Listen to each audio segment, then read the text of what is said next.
وَأَقِمِ الصَّلَاةَ لِذِكْرِي إِنَّ الصَّلَاةَ كَانَتْ عَلَى الْمُؤْمِنِينَ كِتَابًا مَوْقُوتًا۔ اللہ رب العزت قرآن میں فرماتا ہے کہ بے شک مومنین پر نماز ایک مختص وقت میں فرض کی گئی ہے۔ عزیزان محتشم، دنیا کے اندر کئی ایک چیزیں ایسی ہیں جو ہم پہ فرض ہیں، لیکن خدا کی وحدانیت اور مصطفیٰ کی رسالت کے بعد اس کائنات کے اندر جو سب سے ضروری چیز ہے اللہ رب العزت کی طرف سے وہ نماز قرار دی۔ نماز کا ادا کرنا یہ فرض عین قرار دیا ہے۔ عزیزان محتشم توجہ فرمائیں، اللہ رب العزت نے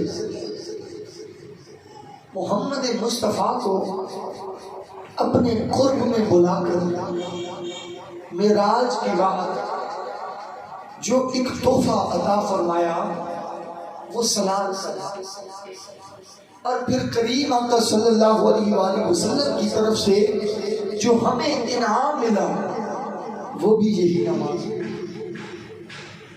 دیکھیے، سوچنے کی بات ہے، کائنات میں کوئی بندہ اپنی کوئی محبوب چیز کسی کو نہیں دیتا ہوتا۔ اللہ رب العزت نے اپنی سب سے محبوب چیز جناب محمد مصطفیٰ ہمیں دی، اور محمد مصطفیٰ نے اپنی سب سے محبوب چیز نماز ہمیں دی۔ خدا کی طرف سے ایک تحفہ جناب سید الانبیاء محمد مصطفیٰ کی طرف سے جو ہمیں تحفہ ملا ہے، جو آقا اسلام کی سب سے محبوب چیز ہے۔ قال رسول اللہ صلی اللہ علیہ وسلم الصلاۃ قرۃ عین، او کما قال النبی صلی اللہ علیہ وسلم، محمد مصطفیٰ صلی اللہ علیہ وسلم نے فرمایا نماز میری آنکھوں کی ٹھنڈک ہے۔ تو آنکھوں کی ٹھنڈک ہمیشہ وہی چیز بنا کرتی ہے جو پسند ہوتی ہے، جو دل کو پسند ہوتی ہے، وہی بندہ چاہتا ہے کہ میرا ہمیشہ کے لیے جو میری آنکھوں میں بس وہ محمد مصطفیٰ کی ہمیشہ آنکھوں میں بسی رہنے والی چیز نماز ہے۔ اللہ رب العزت نے ہمیں محمد مصطفیٰ عطا فرمایا، کریم آقا صلی اللہ علیہ وسلم نے ہمیں نماز کا تحفہ عطا فرمایا ہے۔ تو یہ نماز کتنی ضروری ہے، اس نماز کی اہمیت میں یوں واضح کر دوں کہ ایک سجدہ نہ کیا شیطان نے، تعظیمی سجدہ، فرضی سجدہ نہیں تھا، ایک فقط تعظیمی سجدہ نہ کیا شیطان نے۔ اللہ رب العزت نے قیامت تک اور قیامت کے بعد تک اسے لعین اور رجیم قرار کے لعنتی قرار دیا، لعین بھی رجیم بھی لعنتی قرار دے کر صف انسانیت سے بھی خارج کر دیا، صف نورانیت سے بھی خارج کر دیا۔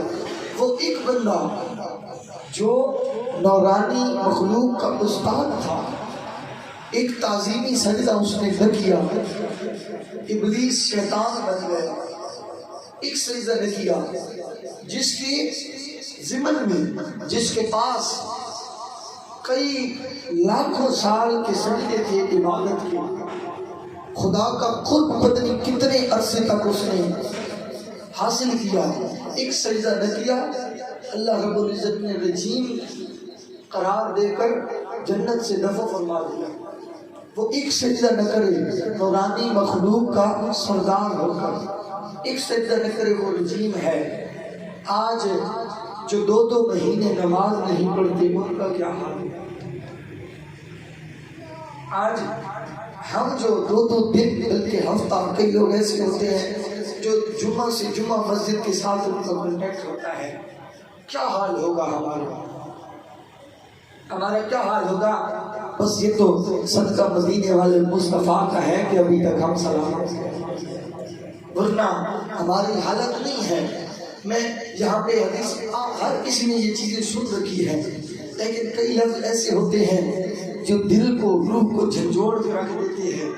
میں ایک بات سنانا ضروری سمجھتا ہوں. ایک استاد نے اپنی کلاس میں سوال کیا, بچوں یہ بتاؤ وہ کون لوگ ہیں جو نماز نہیں پڑھتے؟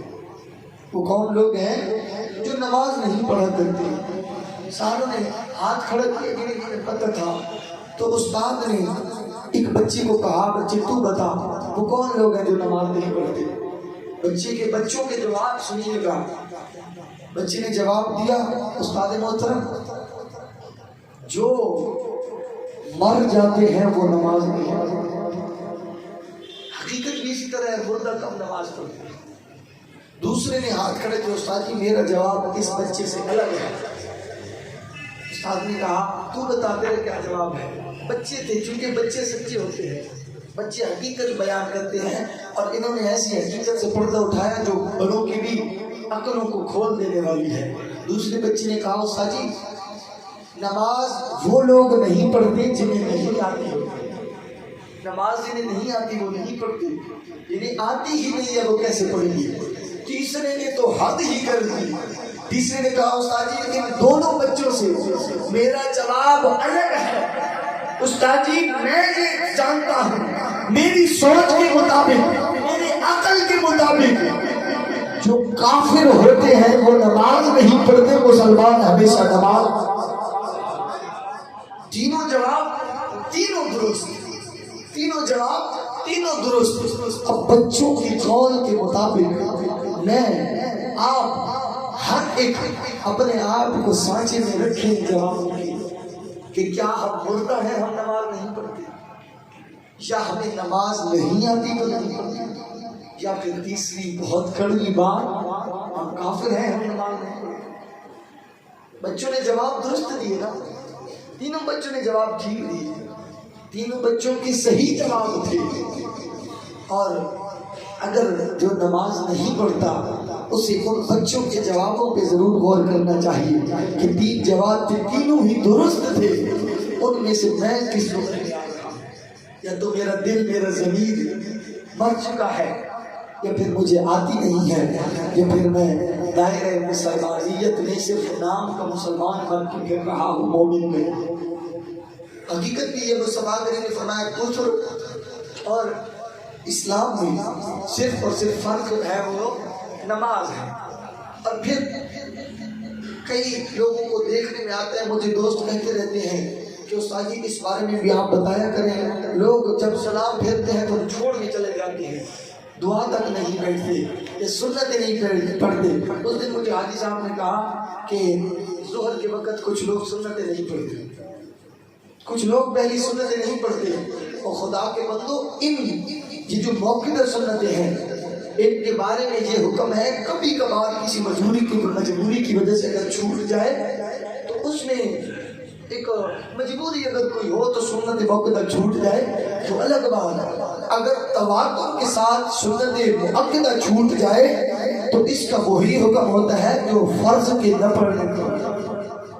جس سنت آپ معمولی چیزیں سمجھتے ہیں, نوافل جو ہم نوافل پڑھتے ہیں, نوافل غیر موقع نوافل, صرف نوافل عبادت کے لیے جو پڑھو ثواب نہ پڑھو کچھ بھی نہیں, ان کے بارے میں بھی یہ کہا گیا ہے کہ اگر جب وہ ہم نوافل ادا کرتے ہیں جو غیر موقع پڑھیں تو ثواب نہ پڑھیں تو کوئی مسئلہ نہیں. وہ بھی قیامت کے روز جب ہماری فرضی نمازیں کم ہو جائیں گی, یہی نوافل ان رب ذوالجلال اپنی رحمت کے صدقے ان فرضوں میں رکھ کے ہمارے ثواب کے پلڑے کو بھاری فرما دے گا. یہ نوافل کا یہ مقام ہے تو سنت موقع کا مقام. اور پھر کچھ لوگ آتے ہیں مسجد میں, نماز مختصر پڑھی اختصار کے ساتھ, بس چند رکعتیں پڑھی, فرض پڑھے اور چل دی, نہ دعا مانگی. میں اکثر یہ کہتا ہوں کہ جو دعا نہیں مانگتے وہ اس بات پہ سونے اور توجہ کیا کرو, جو نماز پڑھ کے دعا نہیں مانگتے اٹھ کے چلے جاتے ہیں, ان کی مثال ایسی ہے جو بندہ سارا دن مزدوری کرتا رہے, جب اس کے معاوضہ لینے کا وقت آئے وہ مزدوری چھوڑ دے. نماز پڑھی ہے, جب رب سے نماز کا اجر مانگنے کا وقت آیا تو اٹھ کے چلے جاتے. نماز نہیں پڑھتے، کتنا ٹائم لگتا ہے دعا نہیں مانگتے، کتنا ٹائم لگتا ہے دعا مانگنے میں. تو یہ چھوٹی چھوٹی چیزیں ہیں، ان پہ غور کرنا چاہیے. اور پھر لوگ آتے ہیں نماز پڑھ کے چلے جاتے ہیں. ہماری مسجد کی چھت پہ بھی یہ حدیث لکھی ہوئی ہے، المؤمن فی المسجد کالسمک فی الماء. مومن کی مثال مسجد میں اس طرح ہے، مومن مسجد میں اس طرح خوش ہوتا ہے جس طرح پانی میں مچھلی خوش ہوتی ہے، جو مومن ہوتا ہے. اور پھر مسجد میں جو تکلیف محسوس کرتے ہیں بیٹھ کر، ان کے بارے میں ایک حدیث پاک کا مفہوم ہے المنافق. منافق کا حکم دیا گیا ہے اس کے بارے میں جو مسجد میں آگے تنگ ہوتا ہے. المنافق فی المسجد کالطیر فی القفص او کما قال النبی. حدیث پاک کا مفہوم ہے منافق مسجد میں اس قدر محسوس کرتا ہے جس طرح پرندہ پنجرے میں محسوس کرتا ہے. اب فیصلہ ہر کسی کا اپنا ہے. ارد گرد دیکھا کریے میرے سونے ہو، ہم یہ اپنے آپ کا فتویٰ ہر بندہ اپنے آپ پہ لگا سکتا ہے. ہم مسجد میں تنگ ہو کر منافقین کی لسٹ میں جا رہے ہیں یا محبین کی لسٹ میں جا رہے ہیں. یہ مرشد کی بھی بڑی نگاہ ہوتی ہے، مرشد کا بھی بڑا اس میں کردار ہوتا ہے. میں جب کاشالہ مقدس تاجدار سال شریف پر میں جب بیٹھ ہوا تھا تو مجھے جب پوچھا گیا تھا کہ حضور ذکر و اذکار کیا ہے، مجھے 2 وظائف بتائے گئے تھے. مجھے سال شریف آستان مقدس سال شریف کی طرف سے ایک فرمایا گیا تھا کہ علم حاصل کرنا، دوسرا جو مجھے ذکر و اذکار کی صورت میں جو نصیحت و وصیت فرمائی گئی تھی، تاجدار سال شریف خواجہ حضور امین شریعت قریب النواز نے فرمایا تھا، تو میری طرف سے یہی تیرا وظیفہ ہے، نماز کی پابندی کرنا.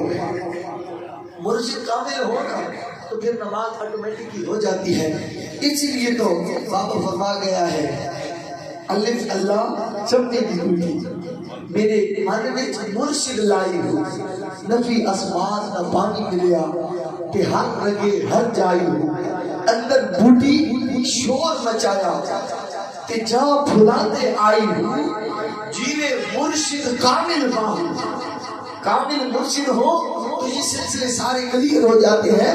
فرماتے ہیں جیوے مرشد کامل باہو تے جائے بوٹی لائی، جس ایک بوٹی لائیے وہ مرشد کامل جیوے. ایک مرشد بھی وہ پکڑا کرے جو شارع اسلام نہ ہو، اپنی طرف سے شریعت بنانے والا نہ ہو، بلکہ اس شریعت پہ چلنے والا ہو جو آمنہ کے لال محمد رسول اللہ